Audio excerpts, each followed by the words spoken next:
Κάποιες φορές έρχονται οι γονείς σε επαφή μαζί μας ζητώντας ταχύρυθμα μαθήματα, διότι ο γιος τους θα πάει στον στρατό ή επειδή η κόρη τους θα πάει σε άλλη πόλη να σπουδάσει. Ανησυχούν ως συγγενείς, διότι είναι πιθανά η πρώτη φορά που το παιδί τους θα λείψει από το σπίτι και σπέβδουν να το προετοιμάσουν. Φυσιολογική έννοια σε αυτό το ενδεχόμενο. Περιττό να πούμε όμως ότι η αλήθεια είναι ότι χρειάζεται περισσότερος χρόνος για να σμιλευτεί ένα άτομο για τυχόν ακραίες περιπτώσεις. Σε τέτοιες περιπτώσεις το ου μπλέξεις και πώς να μην φτάσεις εκεί είναι πολύ σημαντικότερο. Αλλά παραμένει ότι πρέπει κάτι να κάνουμε για πανενδεχόμενο. Το σύστημα του Competence Group φέρνει εκπληκτικά αποτελέσματα σε πολύ μικρό χρονικό διάστημα. Αυτό το έχουμε αποδείξει πάμπολες φορές. Χωρίς να υποσχόμαστε θαύματα, έχουμε καταφέρει να κάνουμε ανθρώπους ασφαλείς σε 3 μήνες, υπολογίσιμους σε 6 και επικίνδυνα ικανούς σε 9 μήνες για καταστάσεις αυτοάμυνας. Είναι μία διαδικασία. Όμως, αν δεν είναι ήδη έστω και λίγο σκληραγωγημένο ή ψυχολογικά έτοιμο για πιο σκληρές καταστάσεις ένα άτομο ή δεν έχει περάσει κάποια διαδικασία προεπιλογής όπως γίνεται σε ειδικές δυνάμεις του στρατού, παραδείγματος χάρη, δεν μπορούμε να του μάθουμε πολλά σε πολύ λίγο χρόνο, πέρα από το να αυτοπροστατεύονται αποτελεσματικά. Κανείς δεν μπορεί. Και ας λένε ό,τι θέλουν. Τη στιγμή που θα πέσουν στα βαθιά, αυτό θα αποδειχθεί με τον χειρότερο τρόπο. Πρέπει τουλάχιστον να είναι λίγο ψημένοι ψυχολογικά. Αυτή η διαδικασία για έναν απλό πολίτη που δεν έχει κανένα είδος εμπειρία άθλησης σε βαριά επαφή θέλει μερικούς μήνες τουλάχιστον. Ο λόγος κάνει μόνο 2-3 προπονήσεις της ώρας την εβδομάδα. Ένας αθλητικός σύλλογος, παραδείγματος χάρη, δεν είναι στρατός όπου τον τρέχουν τον κανακάρι όλη μέρα, κάθε μέρα μέχρι να βρουν το σημείο που θα κλατάρει.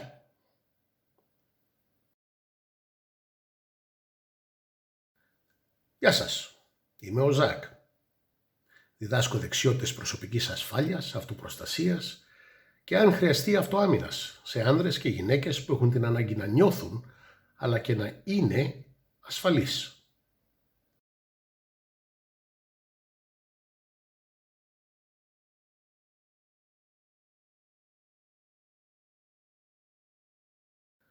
Έχουν περάσει πολλοί άνθρωποι από τα χέρια μας πιστεύοντας ότι είναι ικανοί, ανακαλύπτοντας στην συνέχεια ότι το σύστημα αυτοάμυνας μας απαιτεί διαφορετικό είδος ικανοτήτων.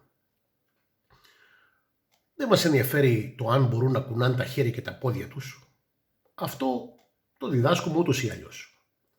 Μας ενδιαφέρει πολύ περισσότερο ο ψυχικός τους κόσμος, η θέλησή τους και πώς θα την αναπτύξουμε. Αυτό ψάχνει και ένας στρατός που θα εκπαιδεύσει τους ελίτ.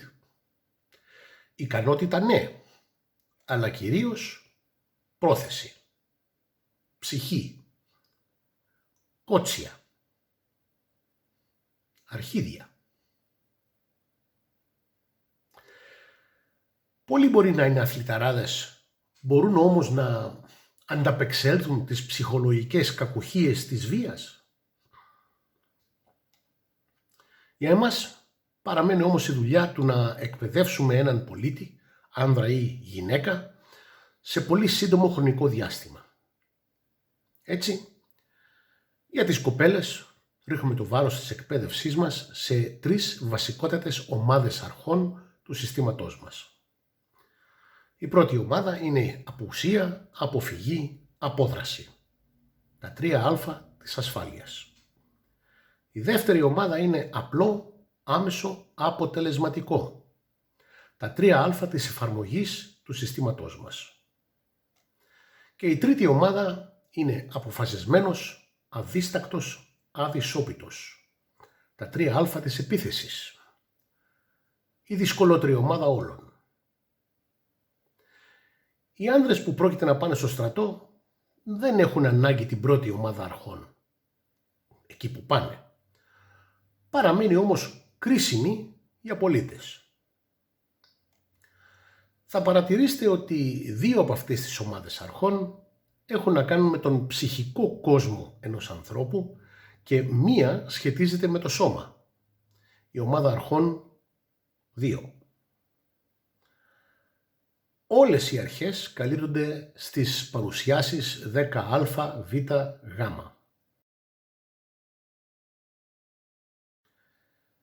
Για έναν πολίτη, γιατί με αυτούς ασχολούμαστε κυρίως, θεωρούμε ότι η πρώτη αρχή είναι σημαντικότατη, διότι πολίτης είναι και δεν είναι η δουλειά του να μπλέκει σε χαζές ή επικίνδυνες καταστάσεις.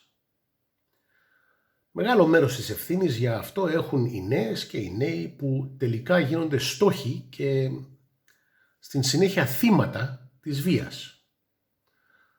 Καλό είναι να έχουν κάνει κάθε προσπάθεια να αποφύγουν τα 5 χ.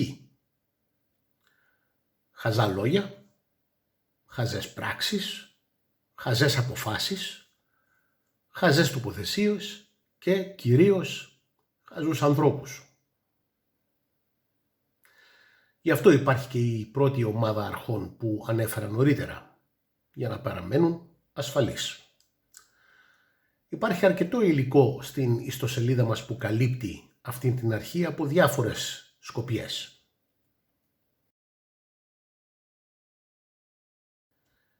Η δεύτερη ομάδα αρχών απαιτεί απλοποίηση της σκέψης που εκδηλώνεται τελικά σε εξίσου απλή εφαρμογή. Πολλοί είναι οι άνθρωποι που θέλουν να διδάξουν πολλά και πέφτουν στην παγίδα χωρίς να καταλαβαίνουν ότι τα περισσότερα είναι άσχετα ή και περιττά για κατάσταση αυτοάμυνας. Ένας καλός παραλληλισμός προσφέρεται και πάλι από τον στρατό. Δεν είναι τυχαίο ότι ένας στρατός έχει διαφορετικές ειδικότητες. Οι άνθρωποι έχουν δοκιμάσει τη μεθοδολογία εκπαίδευσής τους επί χιλιετίες. Δεν μπορούν όλοι να κάνουν όλα τα πράγματα το ίδιο καλά. Αυτό είναι κοινή λογική. Κάποιοι θα είναι καλύτεροι σε κάποια πράγματα από άλλους. Έτσι είναι και η εκπαίδευση σε ρεαλιστικό πλαίσιο. Τι μπορεί να κάνει ο άνθρωπος που στέκεται μπροστά σου? Είναι υπέρβαρος ή υπέρβαρη? Είναι μικρόσωμος, μικρόσωμη? Είναι ευαίσθητος, ευαίσθητη? Είναι αγύμναστος ή αγύμναστη? Και λοιπά. Μην προσπαθείτε να διδάξετε πράγματα σε έναν άνθρωπο που δεν θα τον ωφελήσουν σε στιγμή ανάγκης ή που απαιτούν ικανότητες ή χαρακτηριστικά που δεν έχει. Θέλει χρόνο για να καλλιεργηθούν αυτά και όταν δεν υπάρχει πρέπει να μάθει τα πιο ουσιαστικά, βασικά και σχετικά.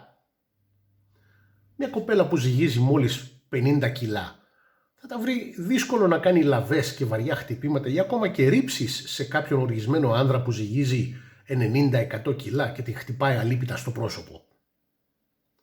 Θέλει άλλη προσέγγιση. Και όποιος βλάκας της λέει να βγάλει μαχαίρι και να κατασφάξει τον επιτιθέμενο, βασικά την ετοιμάζει για φυλακή. Δεν με πιστεύετε? Δείτε την υπόθεση στην Κόρινθο το 2015 και τα 15 χρόνια φυλάκισης που έφαγε η κοπέλα. Άλλη περίπτωση είναι αυτή η ηλίθια ρίση, καλύτερα να μικρύνουν 6 παρά να κουβαλάνε 4. Λέγεται μόνο από ανθρώπους που δεν γνωρίζουν τους νόμους και δεν γνωρίζουν επίσης ότι πρόκειται να γνωρίσουν έναν αποφασισμένο εισαγγελέα στη συνέχεια. Μην πιστεύετε τον κάθε μπουχέσα που πετάει μπαρούφες κάθε είδους για να φανεί σκληρός στους αδαείς, γιατί την ύφη θα την πληρώσετε εσείς, όχι αυτός. Έχει τη θέση της, αλλά μόνο σε πολύ συγκεκριμένες περιπτώσεις και μάλιστα τις ποινές οπλοκατοχής, οπλοφορίας και οπλοχρησίας μάλλον δεν τις γλιτώνει κανείς. Αφήστε λοιπόν τα δύσκολα, τα πολύπλοκα, τα εφάνταστα και τα άσχετα με την πραγματικότητα και εστιάστε την προσοχή σας στα 3α της εφαρμογής. Τα απλά, άμεσα και κυρίως αποτελεσματικά υπό ακραία πίεση. Και λέω ακραία πίεση διότι, όπως έχω ξαναπεί, με συνεργάσιμο αντίπολο όλα δουλεύουν θαυμάσια.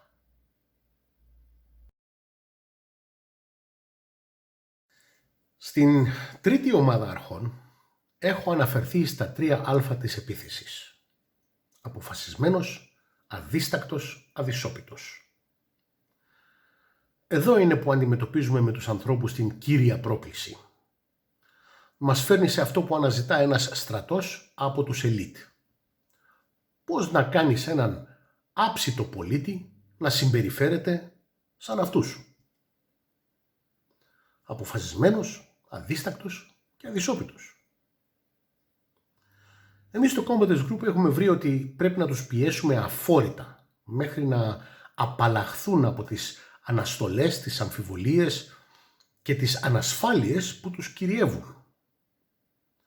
Τις κατάρες που τους κόβουν τα κότσια.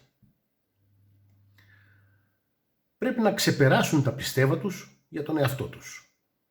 Να εκπλαγούν για το τι είναι πραγματικά ικανοί και να νικήσουν με πολλές μικρές νίκες στην κάθε προπόνηση, αλλά ταυτόχρονα να είναι και σημαντικές νίκες. Πρέπει να πιστέψουν ότι μπορούν να ανταπεξέλθουν παρότι πιέζονται αφόρητα.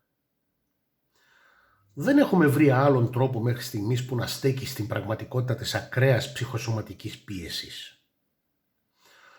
Το καλό είναι ότι αυτή η ομάδα αρχών είναι και εκπαιδεύσιμη και καλλιεργήσιμη. Και αν γίνει σωστά, απελευθερώνει ένα τέρας που δεν πίστευε ποτέ ότι αυτό θα ήταν εφικτό. Εμείς στο Competence Group παίρνουμε πολύ σοβαρά το χρόνο που μας δίνει ο καθένας για την ασφάλειά του.